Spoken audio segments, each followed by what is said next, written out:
सत्यम मिश्रा आप सभी का टेस्ट चैनल्स के यूट्यूब चैनल पे स्वागत और अभिनंदन करता हूं। दोस्तों आज सीटेट हिंदी का प्रैक्टिस सेट नंबर 15 है, जो कि सीटेट एग्जाम के दृष्टि से अति महत्वपूर्ण दोस्तों। सीटेट के लिए तो दोस्तों महत्वपूर्ण है ही, इसके अलावा जिन भी टीचर्स एग्जाम में हिंदी से प्रश्न आते हैं उनके लिए भी महत्वपूर्ण क्लास है, या कह सकते हैं कि महत्वपूर्ण प्रैक्टिस सेट है। चलिए स्टार्ट करते हैं आज की क्लास का पहला प्रश्न। यहाँ पे दोस्तों आपके सामने पहला प्रश्न आ चुका है।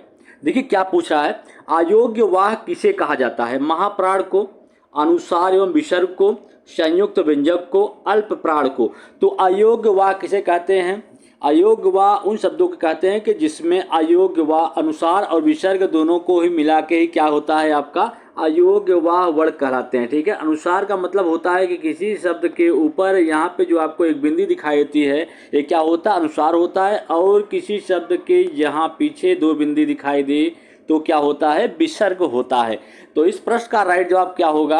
अयोग्य वाह क्या होते हैं? अनुसार एवं विसर्ग दोनों का सम्मिलित रूप ही क्या कहलाता है, अयोग्य वाह कहलाता है। ठीक है, तो इस प्रश्न का राइट जवाब ऑप्शन नंबर सेकंड हो जाएगा। कभी कभी आपसे पूछ लेता है कि महाप्राण वर्ग कौन से होते हैं, तो किसी भी वर्ग का दूसरा और चौथा वर्ग जो होता है, जैसे यहाँ पे मैंने क वर्ग लिख दिया। ठीक है, तो क वर्ग में कौन कौन से वर्ड आते हैं दोस्तों? क आता है, ख होता है, ग और घ और इसके अलावा अंग। तो इसमें से जो आपका दूसरा और चौथा वर्ण है क्या कहलाते हैं? ये महाप्राण वर्ण कहलाते हैं। और किसी भी वर्ण का जो पहला, तीसरा और पांचवा वर्ण होता है वो क्या कहलाता है, अल्प प्राण वर्ण कहलाते हैं। तो संयुक्त व्यंजक कौन से होते हैं, इसको भी देख लीजिए कि संयुक्त व्यंजन कौन से होते हैं। छ, त्र और ज्ञ जो होता है दोस्तों क्या होते हैं, संयुक्त व्यंजक होते हैं। चलिए आगे चलते हैं, प्रश्न संख्या नेक्स्ट देखते हैं। प्रश्न संख्या 2 है दोस्तों। सभी प्रश्न आपकी परीक्षा के दृष्टि से महत्वपूर्ण है। कह रहा है कि सभी स्पर्श व्यंजक कौन से वर्ग में होते हैं? तो स्पर्श व्यंजक जो होता है दोस्तों, आपको पता है कि स्पर्श व्यंजकों की संख्या कितनी होती है, 25 होती है। सी क से लेके जो आपका प होता है, ठीक है दोस्तों, यहाँ से क, च, प, द जो भी है सभी क्या हैं आपके स्पर्श व्यंजक होते हैं। तो इस तरीके से स्पर्श व्यंजकों की संख्या कितनी होती है, 5 होती है, क्योंकि 5 वर्ग होता है, प्रत्येक वर्ग में 5 वर्ण होते हैं। इस कारण से स्पर्श व्यंजकों की संख्या 25 है। और स्पर्श व्यंजक किसके अंतर्गत शामिल है? किस वर्ग के अंतर्गत? क, च, प, द के वर्ग के अंतर्गत शामिल है। चलिए आगे चलते हैं प्रश्न संख्या 3 पे। यहाँ पे प्रश्न संख्या 3 देखिएगा, अनुसार एवं अनुनासिक का प्रयोग करते समय त्रुटियों को दूर किया जा सकता है। छपी सामग्री से समृद्ध वातावरण देकर, अनुसार वाले शब्दों की सूची बनाकर, स्वयं सही उच्चारण का आदर्श प्रस्तुत करके, या अनुनासिक के नियम बताकर। तो अनुसार एवं विसर्ग, अनुसार एवं अनुनासिक शब्दों का जो उसमें त्रुटियां बच्चों के द्वारा की जा रही है, उन त्रुटियों को सुधारने का सबसे बेहतरीन तरीका यही होता है कि खुद से जो शिक्षक है वह खुद से अगर इस ऐसे शब्दों का स्वयं उच्चारण करके आदर्श प्रस्तुत करेगा या सही उच्चारण करेगा तो बच्चे भी उसी को देख के उस तरीके से उच्चारण कर पाएंगे। ठीक है, तो इस प्रश्न का राइट जवाब क्या होगा? ऑप्शन नंबर 3 इसका राइट जवाब होगा। चलिए आगे चलते हैं प्रश्न संख्या 4 पे। यहाँ दोस्तों 4 देखिएगा, कह रहा है कि हिंदी भाषा में कितनी बोलियां होती हैं?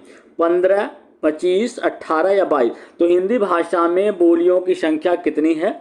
हिंदी भाषा में 18 बोलियां बोली जाती हैं। चलिए, और बोलियों को मुख्यतः 5 भागों में बांटा गया। जो बोलियां होती हैं दोस्तों उसको 5 भागों में डिवाइड किया गया है। पूर्वी बोली, पश्चिमी बोली, ठीक है, इसी तरीके से पहाड़ी, ठीक है, राजस्थानी, ये सभी क्या होती हैं, बोलियों के प्रकार होते हैं। चलिए आगे चलते हैं, प्रश्न संख्या 5 पे चलते हैं दोस्तों। कह रहा है कि शीतलता किस प्रकार की संज्ञा? संज्ञा क्या होता है? संज्ञा ऐसे शब्द होते हैं जो किसी भी संज्ञा ऐसे शब्दों को कहते हैं कि जो किसी वस्तु या स्थान के नाम का बोध कराए दोस्तों, क्या कहलाता है? संज्ञा कहलाता है। ठीक है, जैसे किसी व्यक्ति का नाम हो गया, किसी स्थान का नाम हो गया, ठीक है, तो सब क्या होते हैं? संज्ञा होते हैं। संज्ञा मुख्यतः कितने प्रकार की होती है? 5 प्रकार की होती है दोस्तों। कह रहा है कि शीतलता में किस प्रकार की संज्ञा है? तो शीतलता में क्या है दोस्तों? भाववाचक संज्ञा है। ठीक है, जातिवाचक संज्ञा जो किसी एक विशेष जाति का बोध कराए। जैसे यहाँ पे लिख दिया जाए लड़का, तो लड़का जो होगा पूरे लड़का जात का बोध कराएगा दोस्तों। यहाँ पे पर्वत लिख दिया जाए तो पर्वत जात पर्वत पूरे पर्वत का बोध हो जाएगा, ठीक है। व्यक्तिवाचक संज्ञा जो केवल एक व्यक्ति वस्तु या स्थान के नाम का बोध कराए वो व्यक्तिवाचक संज्ञा होती है। जैसे यहाँ पे अगर लिख दिया जाता राम, ठीक है, तो राम क्या हो जाता है, एक व्यक्ति का नाम हो जाता है। यहाँ पे गंगा लिख दिया जाता, ठीक है, एक नदी का बोध करा रहा है। इसी प्रकार से यहाँ पे लिख दिया जाए दिल्ली, तो एक जगह एक शहर का बोध करा रहा है, तो इसे क्या कहेंगे, व्यक्तिवाचक संज्ञा कहा जाएगा। चलिए आगे चलते हैं प्रश्न संख्या नेक्स्ट पे दोस्तों। यहाँ पे प्रश्न संख्या नेक्स्ट देखिएगा, कह रहा है कि महाकवि शब्द में प्रयुक्त समास बताना। यहाँ पे महाकवि शब्द में प्रयुक्त समास पूछ रहा है। समास का शाब्दिक अर्थ क्या होता है दोस्तों, संक्षेप होता है, ठीक है, क्या होता है, संक्षेप होता है। समास मुख्यतः कितने प्रकार के होते हैं, 6 प्रकार के होते हैं। तो इसमें महाकवि, महान है जो कवि, अर्थात अगर किसी भी शब्द का या किसी भी दिए गए शब्द का विखंडन करने पे उसके बीच में है जो या के समान शब्द दिख जाए, के समान, तो वहाँ पे दोस्तों क्या हो जाता है, वहाँ पे कर्मधारय समास होता है। तो इस प्रश्न का राइट जवाब क्या हो जाएगा, ऑप्शन नंबर 1 इसका राइट जवाब होगा, ठीक है। तो यहाँ पे दोस्तों अगर विखंडन करते हैं तो महाकवि, महान कवि कहने का मतलब है कि अगर पहला शब्द विशेषण हो, दूसरा शब्द क्या हो जाए, विशेष हो जाए, तो वहाँ भी क्या होता है, कर्मधारय समास ही होता है, ठीक है। चलिए आगे चलते हैं प्रश्न संख्या नेक्स्ट पे। सभी प्रश्न दोस्तों आपकी परीक्षा के दृष्टि से महत्वपूर्ण है। भाषा शिक्षण की पद्धति नहीं, इसमें से भाषा शिक्षण की पद्धति नहीं कौन सी नहीं है, किंडरगार्टन पद्धति, मॉन्टेसरी, डैक्राली या अभिक्रमित अनुदेशन। तो दोस्तों आपको बता दें कि अभिक्रमित अनुदेशन जो है वो भाषा शिक्षण की पद्धति नहीं है। किसकी पद्धति है, अधिगम की पद्धति है, जिसमें क्या होता है किसी भी बड़े पार्ट को छोटे छोटे हिस्सों में बांट के अधिगम कराया जाता है, ठीक है, अधिगम का हिस्सा होता है।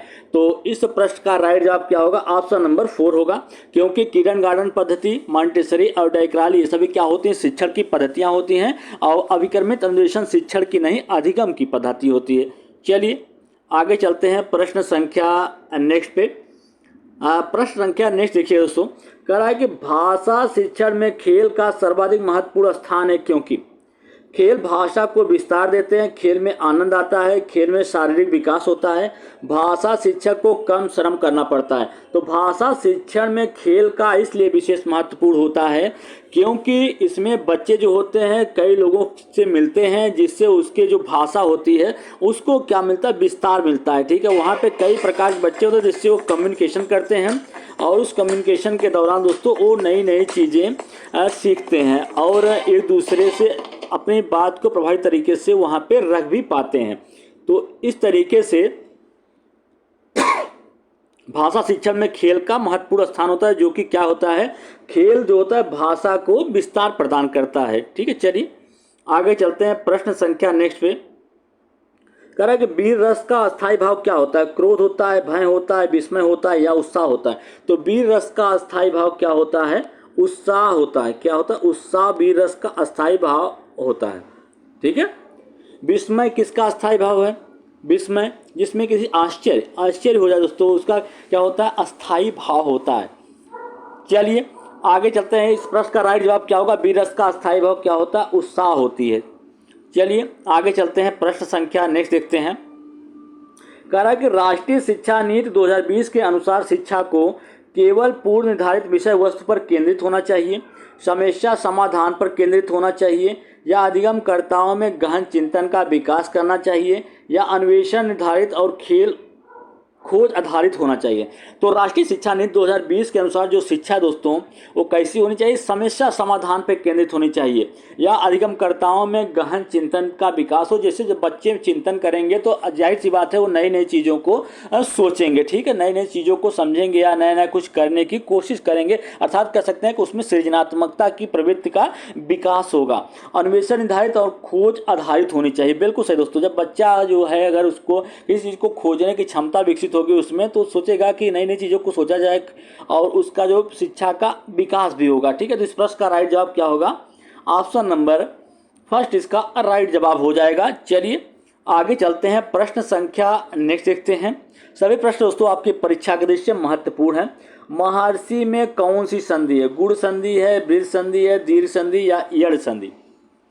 तो यहाँ पे दोस्तों क्या दिया है? महा प्लस ऋषि दिया। क्या दिया गया? महा प्लस ऋषि।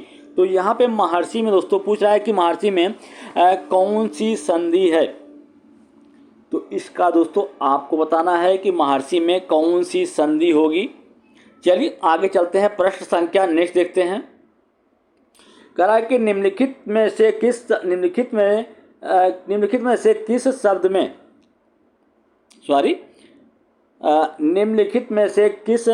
शब्द में प्रत्यय नहीं है? कमाऊ, दुकानदार, अनुपस्थिति या भोलापन? अंदर से तो है ये स्टार, और आउटडेटेड फैशन बनाए इनकी लव लाइफ बेकार। प्रीति हो या शीला। तो आपको बता दें कि निम्नलिखित में से किस शब्द में प्रत्यय नहीं यूज हुआ है? तो कमाओ, दुकानदार, अनुपस्थिति या भोलापन। तो निम्नलिखित में से किस शब्द में प्रत्यय नहीं है? तो यहाँ पे दोस्तों आपको बता दें कि जो यहाँ पे अनुपस्थित लिखा गया इसमें प्रत्यय नहीं है, क्योंकि इसमें अन उपसर्ग का यूज हुआ है। ठीक है, और उपसर्ग जो किसी भी शब्द के शुरू में जुड़ के उसका अर्थ परिवर्तित कर दे वो क्या कहलाते हैं? उपसर्ग कहलाते हैं। बाकी आपको बता दें कि कुमाऊ हो, दुकानदार हो या भोलापन हो, सभी में प्रत्यय का यूज हुआ है। चलिए आगे चलते हैं, प्रश्न संख्या नेक्स्ट देखते हैं दोस्तों कि चाकू से फल को काटा गया, इस वाक्य में रेखांकित कारक बताइए। कारक कितने होते हैं दोस्तों? कारकों की संख्या 8 होती है। और चाकू से जहाँ पे कोई चीज़ किसी के द्वारा, जहाँ पे क्रिया को किसी के द्वारा कार्य किया जाए तो वहाँ पे क्या हो जाता है दोस्तों? करण कारक होता है। तो यहाँ पे चाकू के द्वारा फल को काटा जा रहा है, किसी के द्वारा कर्म किया जा रहा है, तो यहाँ पे क्या होगा? करण कारक होगा। और दोस्तों संप्रदान कारक क्या होता है? जहाँ पे किसी को कोई चीज़ दान दी जाए और उससे वापस न ली जाए, ठीक है, वहाँ पे क्या हो जाता है? संप्रदान कारक होता है। ठीक है, चलिए आगे चलते हैं, प्रश्न संख्या नेक्स्ट पे। उपसर्ग से बने हुए शब्द किस समूह में हैं? उपाय, उपधान या उपकार, उपचार, उपनीत या उद्गीथा, अपमान, उपयन या सम्मान? तो सम्मान बिल्कुल गलत है दोस्तों। यहाँ पे उपयुक्त, उपयुक्त या उपायुक्त। दोस्तों आपको बता दें कि उपसर्ग किस में लगा हुआ है? उपाय, उपधान और उपकार में उपसर्ग का प्रयोग हुआ है। और उपसर्गों की संख्या टोटल 22 होती है। और उपसर्ग ऐसे शब्दांश होते हैं जो कि किसी शब्द के शुरू में जुड़ के उसका अर्थ परिवर्तित कर दें, वो क्या कहलाते हैं? उपसर्ग कहलाते हैं। चलिए प्रश्न संख्या नेक्स्ट है दोस्तों। अब प्रश्न संख्या नेक्स्ट देखिएगा। कह रहा है कि एक शिक्षक छात्रों की कठिनाइयों का पता लगाकर अपने शिक्षण विधि में बदलाव करके पुनः शिक्षण करता है। शिक्षक कर रहा है उपचारात्मक शिक्षण, निदानात्मक शिक्षण या उपलब्धि प्रशिक्षण या मूल्यांकन प्रशिक्षण? तो एक शिक्षक जो है वो उपचारात्मक प्रशिक्षण यहाँ पे कर रहा है।